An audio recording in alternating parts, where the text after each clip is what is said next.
पुराने समय की बात है।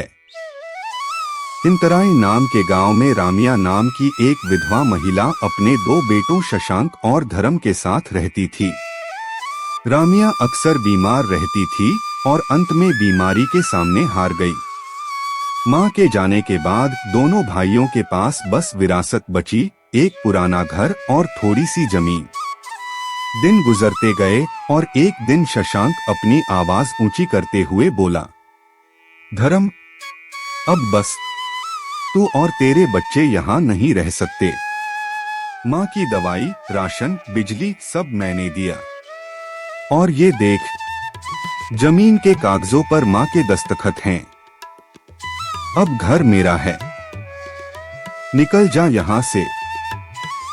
धर्म की आंखों में दर्द भर आया। भैया, ये क्या कह रहे हो? इस घर में मेरा भी हिस्सा है। हम दोनों ने मां बाप की सेवा की थी, क्या उनके बाद यही रह गया? शशांक की पत्नी प्रभा ने बीच में कहा, कृपा करके अपनी बीवी बच्चों को लेकर निकल जाइए, ये घर हमारा है। गांव के बुजुर्ग जगन काका ये सब देख रहे थे। वो बोले, अरे शशांक बेटा, यही तेरी माँ की सीख थी, भाई को घर से निकाल दे रहा है। शशांक गुर्राया, काका, अपने काम से काम रखिए। धर्म चुपचाप अपनी पत्नी माधवी और बेटे सौरभ को लेकर गांव छोड़ देता है और गांव के बाहर पहाड़ी पर बसने लगता है।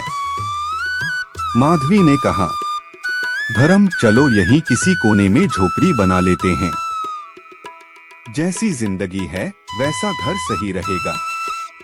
धर्म ने सिर हिलाया, ठीक है, पर लकड़ी चाहिए और कुल्हाड़ी भी नहीं है। धर्म फिर गांव की तरफ गया और लकड़ी काट रहे आदमी घनश्याम से बोला, भाई, थोड़ी देर के लिए कुल्हाड़ी मिल जाती क्या? घर बनाना है। घनश्याम ने कहा, आजकल खून से नहीं जमीन से रिश्ता होता है भाई। ले, ये कुल्हाड़ी भी ले जा और ये रोटी भी। धर्म भर आए गले से बोला, भगवान तेरा भला करे भाई। कुछ दिन में धर्म ने मेहनत से झोपड़ी बना ली और बोला, ये घर नहीं, हमारी मेहनत की निशानी है, कोई इसे हमसे छीन नहीं सकता। धर्म काम मांगने गांव जाता है, पर हर दरवाजे से इनकार। अभी सीजन नहीं है, जा कहीं और पूछ।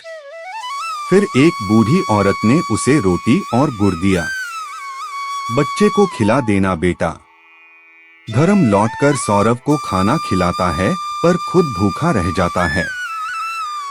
फिर उसने कुल्हाड़ी उठाई, अगर काम नहीं मिलेगा तो मैं खुद काम पैदा करूंगा।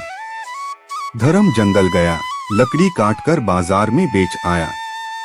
पैसे कम मिले, पर इतने कि सौरभ का पेट भर गया। रात को दरवाजे पर भिक्षु बाबा आए, बेटा, 2 दिन से अनाज नहीं खाया, कुछ दे दो प्रभु के नाम पर। धर्म ने अपनी आधी रोटी उन्हें दे दी। हमारी भूख रोज है बाबा, पर आज आपकी जरूरी है। बाबा ने तृप्त होकर कहा, तेरी सेवा कभी व्यर्थ नहीं जाएगी, मेहनत का फल समय जरूर लौटाएगा। सुबह बाबा चले गए। कुछ दिन बाद धर्म जंगल में लकड़ी काट रहा था, तभी कुल्हाड़ी जमीन से टकराई और एक नीला चमकदार पत्थर बाहर उछला। धर्म उसे घर लाया। माधवी ने पत्थर देखकर कहा, ये साधारण पत्थर नहीं है धर्म, इसे संभाल कर रखना, वक्त आने पर काम आएगा। उधर शशांक अब जुए में डूब चुका था। सारी जमीन, खेत, घर एक ही दाव में हार बैठा। उसकी पत्नी प्रभा उसे छोड़कर चली गई। शशांक भूखा प्यासा गांव में भटकता रहा, पर किसी ने पानी तक न दिया। कुछ महीनों बाद गांव में घातक बीमारी फैल गई। बच्चे, बूढ़े, जवान सब गिरने लगे। गांव में हाहाकार मच गया।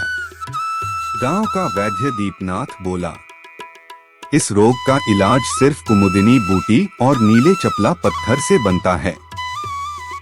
बूटी मेरे पास है पर वो पत्थर नहीं।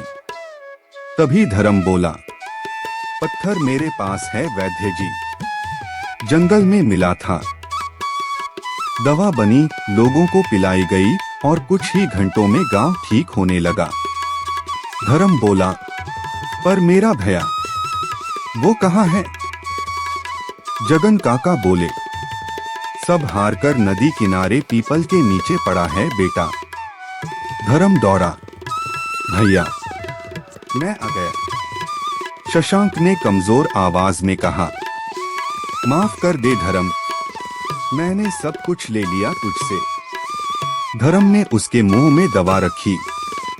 भैया माँ कहती थी, रिश्ता टूट जाए तो जोड़ना हमारा काम है, बस अब साथ रहना है। शशांक धीरे धीरे ठीक हो गया। गांव वालों ने पंचायत बुलाई और कहा, धर्म तूने गांव बचाया है, तेरे नाम एक खेत और जमीन दी जाती है। शशांक ने सबके सामने कहा, मैं लालच में अंधा था, अब धर्म के साथ मिट्टी को सींचूंगा और इंसान बनकर जीऊंगा। कुछ महीनों बाद नदी किनारे दो सुंदर घर खड़े थे, एक धर्म का, एक शशांक का। गांव फिर से बस गया और बुजुर्ग बोले, बच्चों यही असली भाईचारा है। खून का रिश्ता कभी खत्म नहीं होता, बस उसे निभाने का हौसला चाहिए।